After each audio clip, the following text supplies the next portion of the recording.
Good morning. Good morning.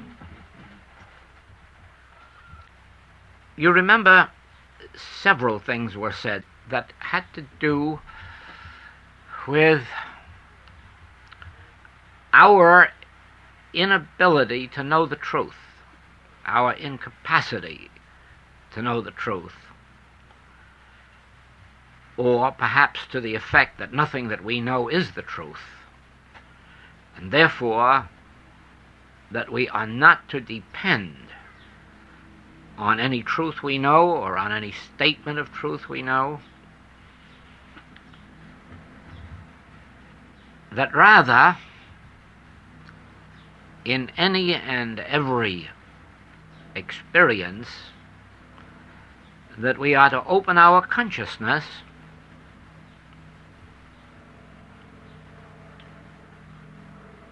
and be receptive to whatever may be imparted to us.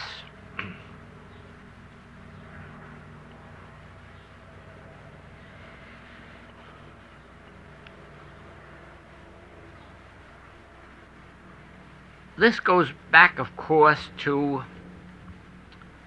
the fact that the activity of the human mind cannot reach God. You cannot reach God through the human mind or with the human mind. You cannot embrace God or truth in the human mind.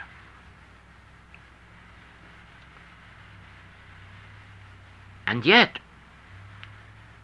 truth can impart itself to us. But it isn't likely that the fullness of truth can, because of our inability to receive it. We do not have the capacity to receive the fullness of truth, and therefore we are receiving facets of truth,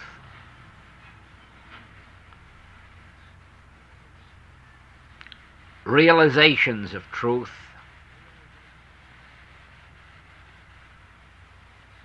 principles of truth.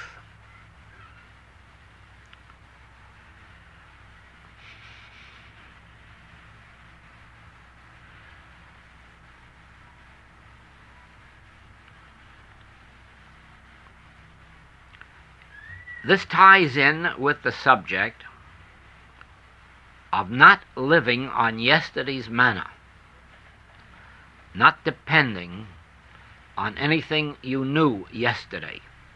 In other words, if we are in meditation, we certainly are not in meditation to remember something that we've read in books. We are in meditation for the purpose of receiving an impartation from the Father within. And it may come to us in the form of something we have heretofore known in Scripture or spiritual writings. But the point is that it is coming to us as an impartation of the Spirit, not as an activity of memory.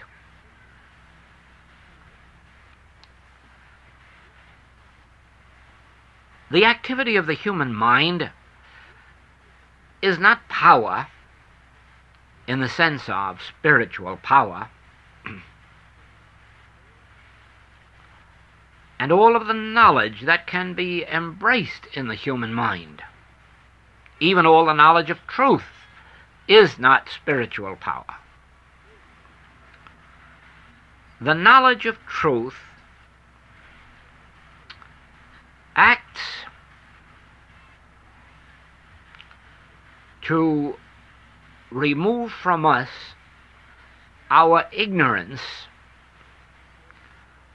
of the nature of spirit and its activities and operations. every principle of truth that we learn, every principle of truth that we study and practice,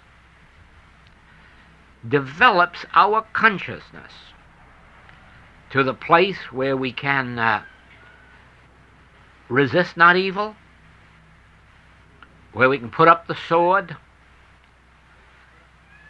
where we can retire into ourselves in an inner peace and thereby become aware of grace. Now, grace is not a power. Grace is a presence. And in the presence of grace, there is no need for any powers, because there is nothing of an erroneous nature. When Scripture says, "In thy presence is fullness of joy," it certainly indicates that in thy presence there are no sins, diseases, deaths, lacks, or limitations. Otherwise there would be no fullness of joy. So in thy presence, evil of any name or nature cannot function, for it has no existence. And therefore, our studies are all in the direction of bringing us to a place in consciousness in which we can relax, rest, in a state of receptivity, and then eventually hear or feel something that would indicate, "Fear not, it is I. Be not afraid, it is I. Nothing shall in any wise come nigh thy dwelling place."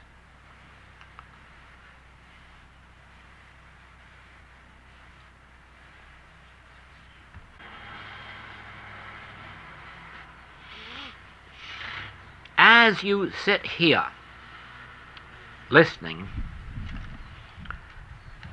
at the same time be relaxing. Let go of any thought and of every thought, and release even the belief that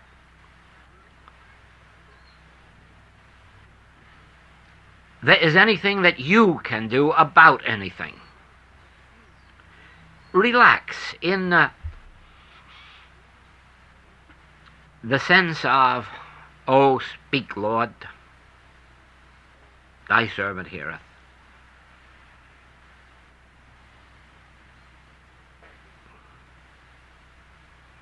To yourself remember, be still. Be still and let God be God. And feel that you could not possibly embrace God in your mind anyhow. Let the activity of the mind be still. Christ liveth my life. God functions my being. Let the whole earth be still. And above all, let my mind be still.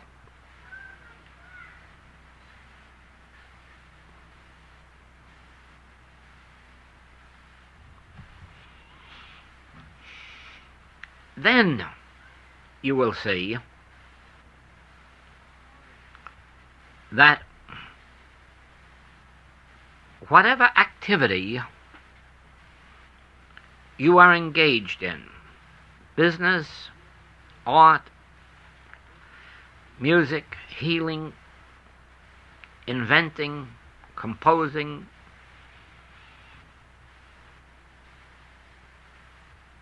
studying, that as you first relax in this, letting the mind that was in Christ Jesus be your mind, then grace will function. Grace will function as wisdom. Grace will function as harmony, as peace. Grace will function as health, as wholeness, as completeness, as inspiration, as the source of knowledge. And it will flow through you and in you and as you.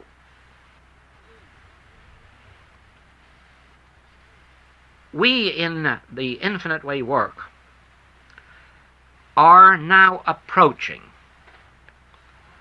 the state and stage of consciousness that lives by grace, not by physical might, not by mental power, not by knowledge, but by grace. The knowledge of truth always serves a function in our experience, in that it helps us to settle back into this attitude of expectancy. But that is the only purpose that knowledge is now serving us, the knowledge of truth. Because actually, we are rising above the letter into the spirit. You will notice in all of the talks of 1963, it is emphasized that we are working toward the place of living without words and without thoughts. I mean, our spiritual living is without words and without thoughts. And every step of this year has been leading us up to this month, where we are actually experiencing grace. That is, the living above the letter, above the law.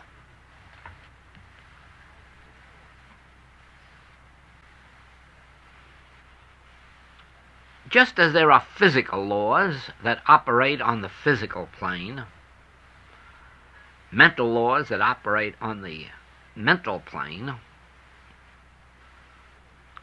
and in our humanhood, we are always living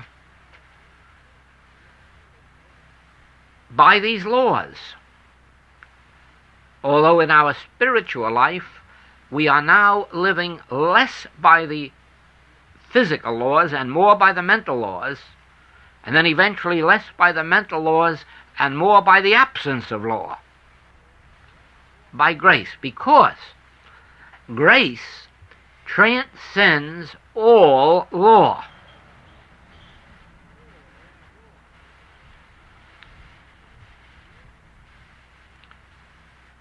The law of self-preservation keeps birds as far away from humans as possible, and it isn't often that you will find birds making friends of humans. And yet, we have a St. Francis who shows us that even this law can be transcended,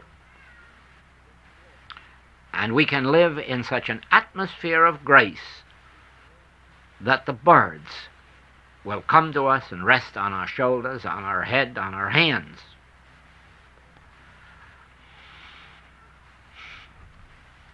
Certainly, for the most part, as humans, we want to stay as far as possible away from beasts, the wild beasts of the forests. And yet, we have witnessed states of grace. Daniel showed us this, and many have been able to prove to us that wild beasts are not always wild beasts. But this would only be true where an individual is above the law and in grace and under grace.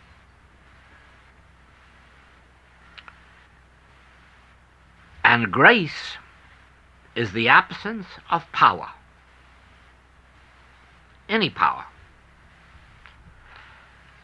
Once you realize that you cannot use spiritual power, and that there is a state of grace, and you no longer rely on physical or mental powers, you then reach that attitude and altitude of consciousness, which is a state of grace, a state of non-power, and you discover that what heretofore has been power no longer is power in your experience.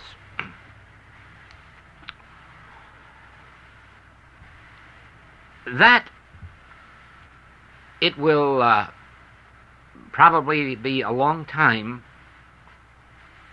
before we demonstrate the grace consciousness in its fullest extent, is evident by the fact that in the Master's resurrection, he still is full of nail wounds and knife wounds and broken bones, to show that, to that degree at least, he is still under physical law. Although even his bones must have mended to enable him to walk.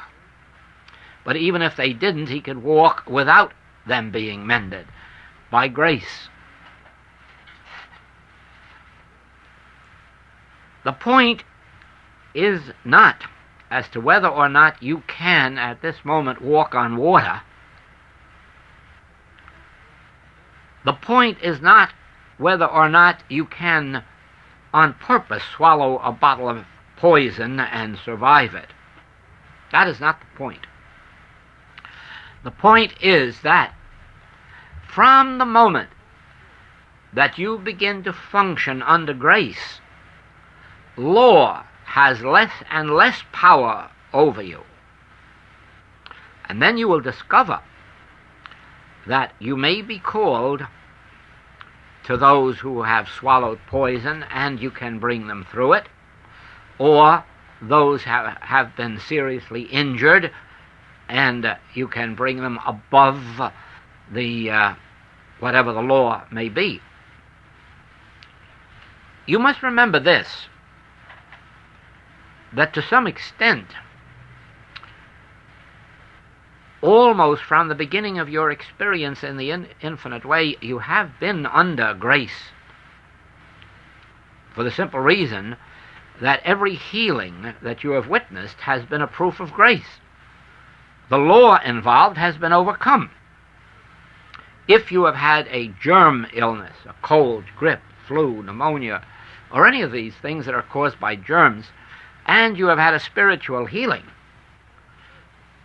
it was grace proved that the law was of none effect. The law just could not operate. The law of germs, of infection or contagion, could not operate where your consciousness was present. So it is, any manner of healing, physical, mental, moral, financial, was a proof that the law was not able to function in the presence of your consciousness. It wasn't that your consciousness was a power over the law. It was a proof that the law wasn't a power in the presence of your consciousness of grace. What constituted your consciousness of grace? The fact that you had worked with the principle of one power. The fact that you had worked conscientiously, that you had read it on every page of the books, that you had heard it on every tape, and that gradually your consciousness had come to accept the truth that there is but one power and it is spiritual. There is but one law and it is a spiritual law. Now, as your consciousness accepts this, the law hits up against it out here, and like darkness, it just isn't there anymore. That is how spiritual consciousness operates. And as a matter of fact, that's how it is formed. It is formed by our awareness, first through the intellect, of these principles, we come to accept God, or I, or God as my consciousness, as the only power. Just think how many of the books pound away at the theme that God is individual consciousness, my consciousness and yours. Now, if God is my consciousness, what chance would anything have operating for evil? Nothing shall in any wise enter that defileth or maketh a lie. Enter what? Enter God consciousness. Enter my consciousness if my consciousness is God consciousness. Therefore, as I am working with these writings and being filled with this message, this principle, that God constitutes my consciousness, and my consciousness is the one and only power, that there is no power external to me, that all power functions from within me, and it is only of a spiritual nature. Therefore, it doesn't govern anyone or control anyone or dominate anyone. It is a spiritual law of freedom unto everyone. Now, you are building the consciousness of grace. And then, lo and behold, something comes to your attention of your own, or of your families, or of your patients, or of your students, claiming to be a law. And it touches your consciousness, which is no longer your consciousness, but God consciousness functioning as your consciousness, the one and the only power, therefore the light of the world. And now what happens to darkness? It disappears. And you have not used the power, remember. You have not used the power of truth. You have not used the power of God. You have been the power of truth. You haven't used it. If anything, it has used you. As we continue to abide in the principles that have been given to us in this message, and you will notice the fact that there are no contradictory ones. Every principle of this message agrees as to God being individual consciousness, as to God or I or this consciousness being the infinite and only power, substance, law, cause, and effect. Every principle that becomes part of our consciousness constitutes the reborn consciousness. And the old man, or the old consciousness that believed in two powers, that feared two powers, that used one power over another power, that is the old man who is dying. That is the old consciousness that is being educated out of itself. And as this old man, with his belief in two powers, in the law, as he dies out, this new consciousness is reborn until eventually, and this should be the year in which our activity takes on this complexion, until we now rise above the law into a consciousness of grace, in which we are not thinking in terms of power, we are not thinking in terms of overcoming, we are not thinking in terms of words or thoughts. We are living, we are being, and we are letting the divine consciousness flow through us and animate us and live our lives for us. Of course, we have the 10 Commandments to tell us what to do and what not to do, and up to a certain extent we succeeded with them in attaining at least a goodly measure of obedience to them. And then we found the Sermon on the Mount, and we went a step further. But in all of this, remember, we were still living our lives. We were still trying to love our neighbor as ourselves. We were still trying to be philanthropic. We were still trying to forgive our enemies. We were still trying to improve ourselves. But at this point, that stops. At this point, we are living by grace. And it is the grace of God that functions through us as benevolence or purity or kindliness or whatever qualities, integrity, whatever it is that functions through us. We are now enabled to say with the Master, "Why callest thou me good?"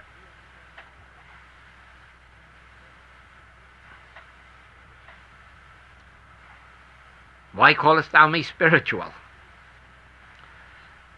It is a state of grace that is functioning. I haven't any power over being good or bad. I haven't any power to be good or bad. I haven't any power to be spiritual or unspiritual. I haven't any power to be charitable or not charitable. Whatever it is that's functioning through me, that is what I must be. And it is I being it. I live, yet not I. Christ liveth my life. That sense of I has moved over to where it is really nothing but a beholder of life. It is always beholding and marveling at what things the Father is doing. But it is not participating. Beholding.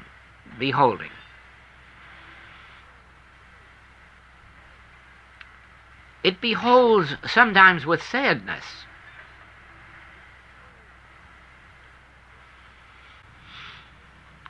Well,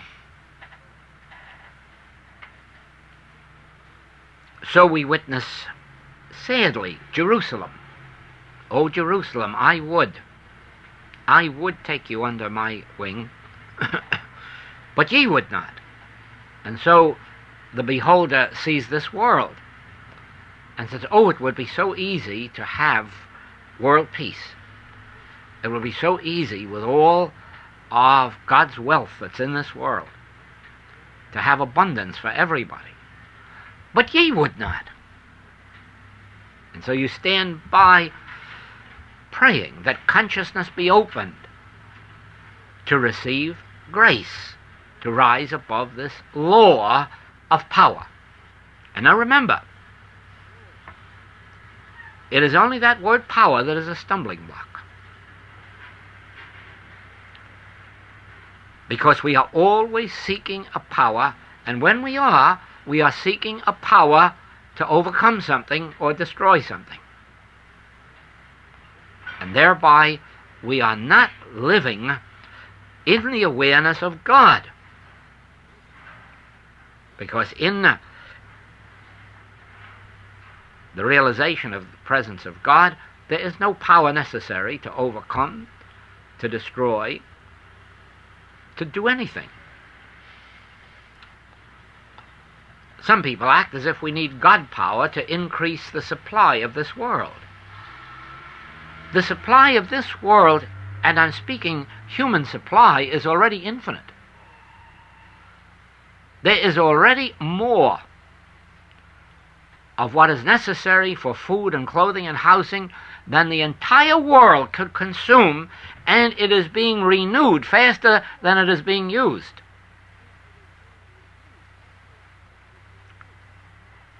There is no need to turn to God for greater supply. There is only need for ourselves to be willing to share the supply we already have.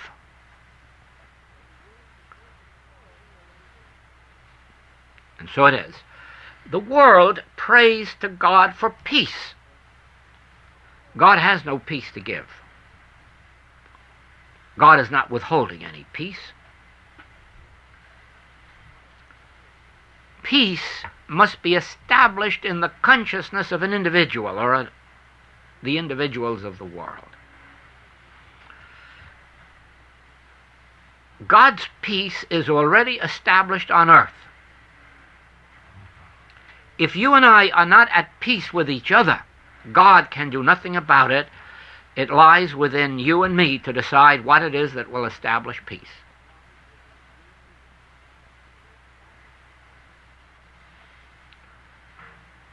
God is not withholding peace.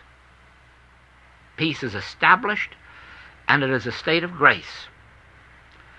And it functions in that moment when I am demanding nothing of you.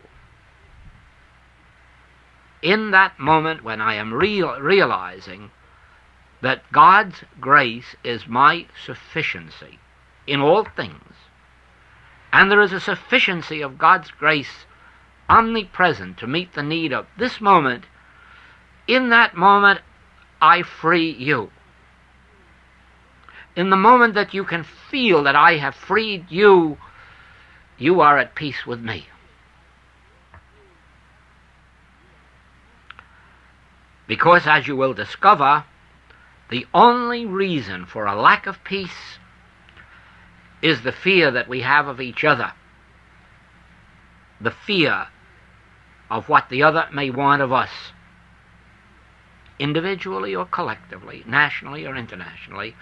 It is that one fear. And the only antidote is the realization that since I and my Father are one, I have a hidden manna. I have a hidden source of supply that is not dependent on man whose breath is in his nostril. It is not dependent on anyone's goodwill. And as I can relax in that, in some perfectly normal and natural way, that supply unfolds. And it is not merely a supply of money, because it isn't only money or land that causes people to war with each other. People are at war with each other within their own families, not over money and not over land. But there is always something that one is demanding of another that is causing the breach. And the healing can only take place in release. And release can only come, you can only release when that state of grace has come to you. And you realize that you no longer need powers. Your oneness with God is your assurance of omniscience, omnipotence, omnipresence. Therefore, you release anybody and everybody. This might be called forgiving, but it's a better way of approaching it, because forgiving is difficult. Forgiving is the acknowledgement of an actual wrong done, and we're supposed to, in some way, forget it, which is pretty difficult.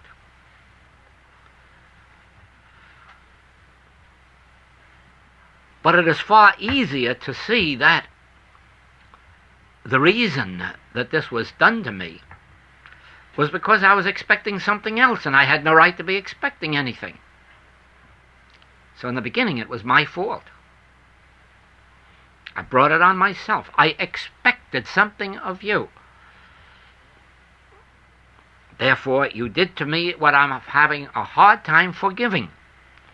But if I had not expected that of you, I'd have nothing now to forgive. We could be at peace. Do you see? So it is that under the law of self-preservation, You can see how we injure each other and do things to each other, all because we're trying to protect ourselves or save ourselves at somebody else's expense. Also, you can see how we have been taught certain things as law which weren't law. And we've come under the belief of that law. For instance, the Hebrews once taught that the sins of the fathers will be visited on the children unto the third and fourth generation. And you must know that the Hebrews for centuries were under that law.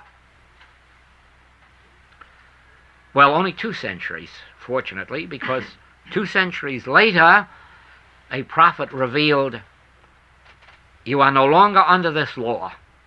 This law no longer operates. Each is under the penalty of their own thoughts and deeds.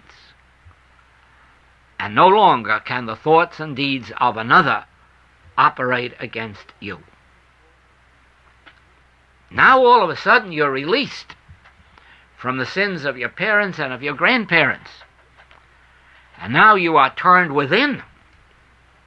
And you realize, aha, a few centuries from now Paul is going to say, if you sow to the flesh, you will reap corruption. If you sow to the Spirit, you will reap life everlasting. So it is my sowing.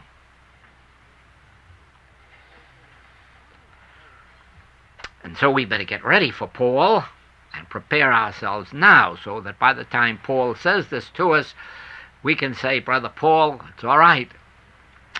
We're ahead of you. We learned from our Hebrew ancestors that we are not under the law of domination. We are not under the law of anyone else's mental powers, sins, or fears. That we have to go within our own consciousness and establish ourselves. And in what way? Either under the law or under grace. Well, if it's to be under the law,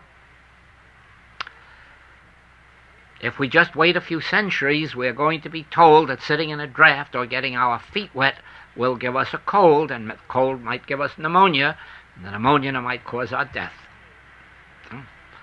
If we're patient enough, we will learn that that wasn't law. Do you see what I'm driving at? Always we are prisoners of the mind. Mankind is a prisoner of the mind. And he is a prisoner of laws which sooner or later will be revealed to us as not being law at all. Therefore, we, centuries ahead of these revelations, are becoming aware of the fact that the law is only law while it is accepted in your mind as law. Whether it's the law of heredity, the law of ancestry, the law of racial belief,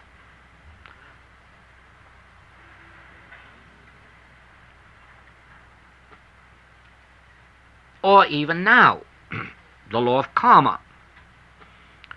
If the law of as ye sow, so shall ye reap is valid, if the karmic law is valid, think what the United States has coming to it from its throwing of atomic bombs.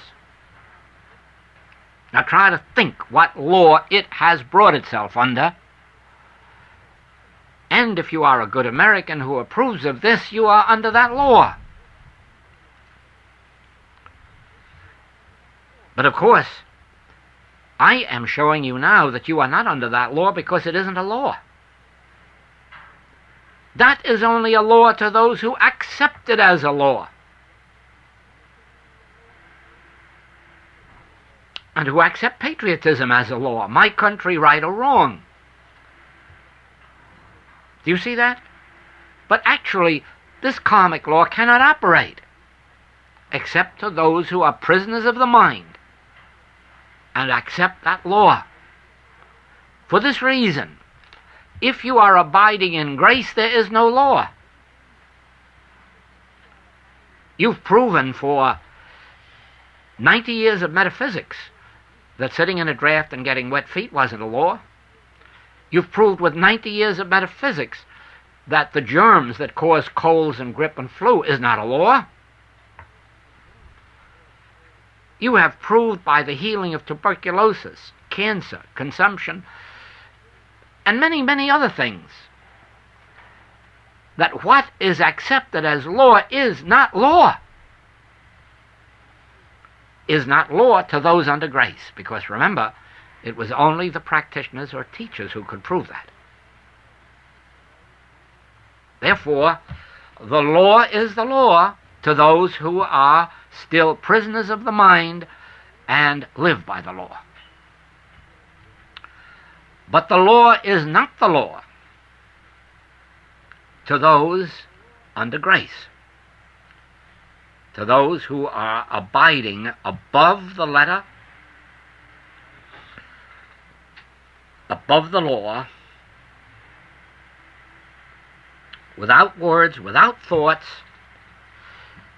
abiding morning to night, night to morning, abiding in this realization.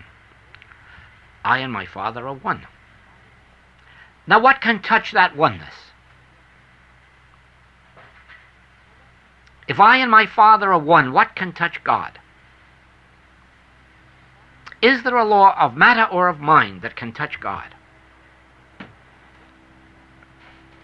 And so if we say I and the Father are one, then I am that one.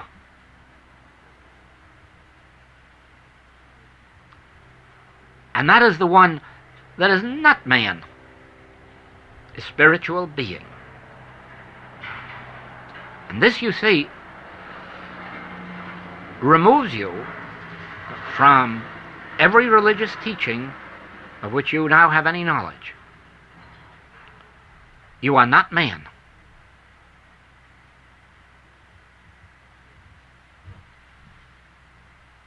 You do not have to be forgiven.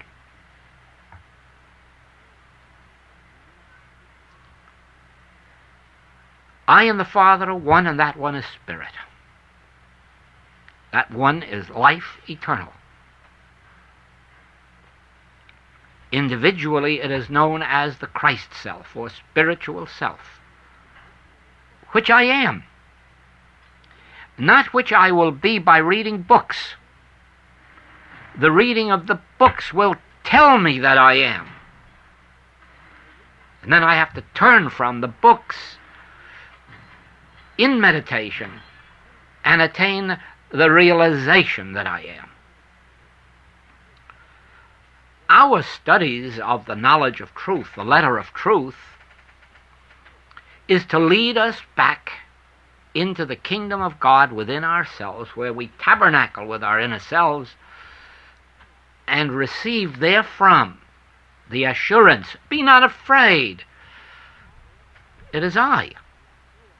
Thou art I am thou. Oh, then I am under grace. Not under the law, under grace. And there is no law touching the grace that I am, that does not dissolve. That you now arrive at a place above words and thoughts, above using any truth, to just abiding in stillness, in quietness, in peace, without words, without thoughts. And if there are any words or thoughts to come, let them come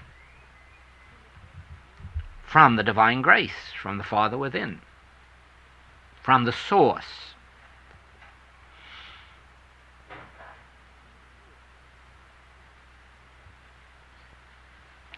When the Master says, I have overcome the world, he really means the law cannot function. The laws cannot function. I am living in a state of grace where there are no laws.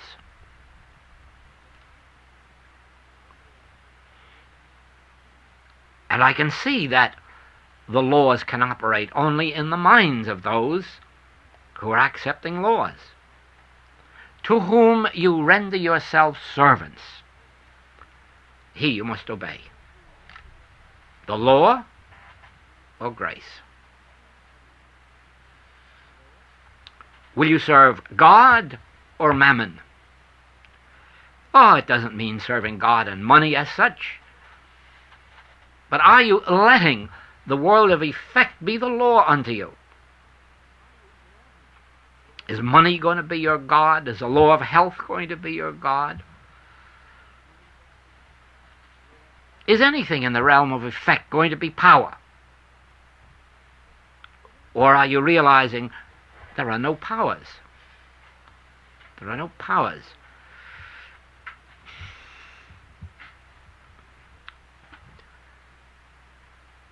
Through this, eventually, you will be able to look down into the universal mind, which is the mind of mankind, and you will see how enslaved it is, and how that entire slavery is within itself. And always remember this in your treatment work. Don't be concerned if you don't get thoughts. Don't be concerned if no truth comes to you. You're not the actor. You're not the healer.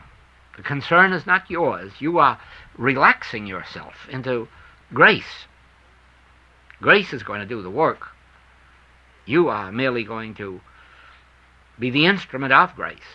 Therefore, you sit down and whether the disease is physical, mental, moral, financial, or human relationships, don't struggle around to know any truths. Don't struggle around to give advice. Be still.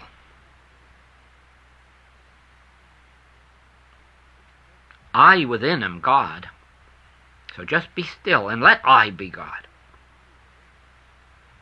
And relax in that grace that realizes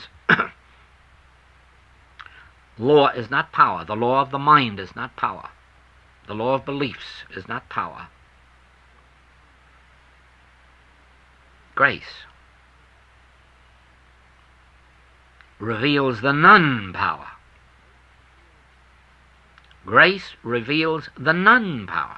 Grace reveals the presence of grace, reveals the non-presence of power, of law. And so, as long as you can abide in that inner stillness, do not be concerned whether you have words or thoughts, because it might well be that you have gone beyond that place of needing words and thoughts. Because words and thoughts, remember, are part of that activity of the mind. And what we are trying to do is rise above the activity of the mind into grace, in quietness and in stillness.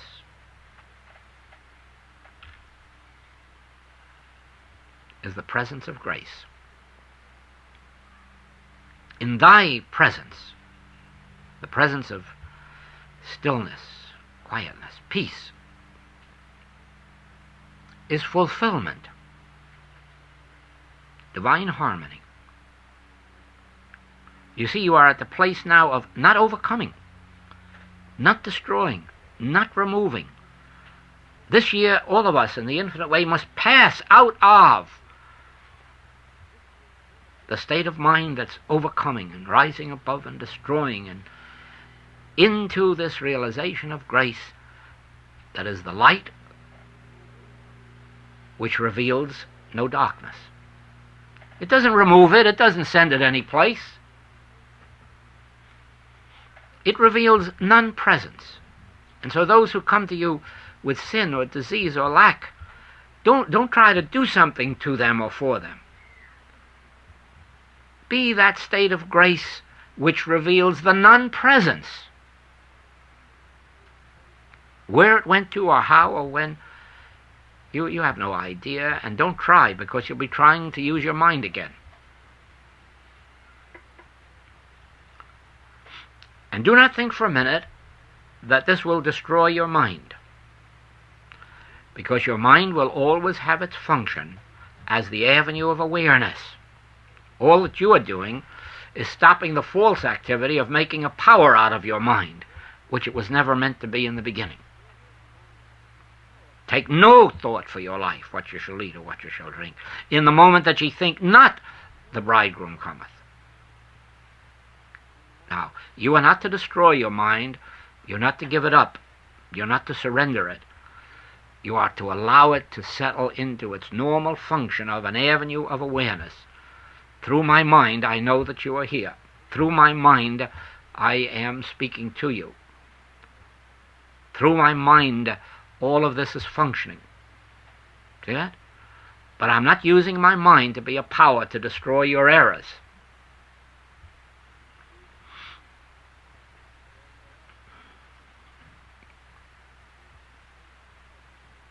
Just think that truth is infinite, and then see how terrible it would be to try to grasp truth. Think how much you would be proving if the thought came to you, or someone asked you, what is truth, if you could smile like the master and turn on your heel and walk away, as if anybody could know what truth is. Who could know what truth is? I am the truth. Well, now go and define what I am or who I am. Impossible. So the closer you get to that place where your mind isn't busy seeking around for some truth, the sooner you will see that truth keeps pouring itself through you. From the source.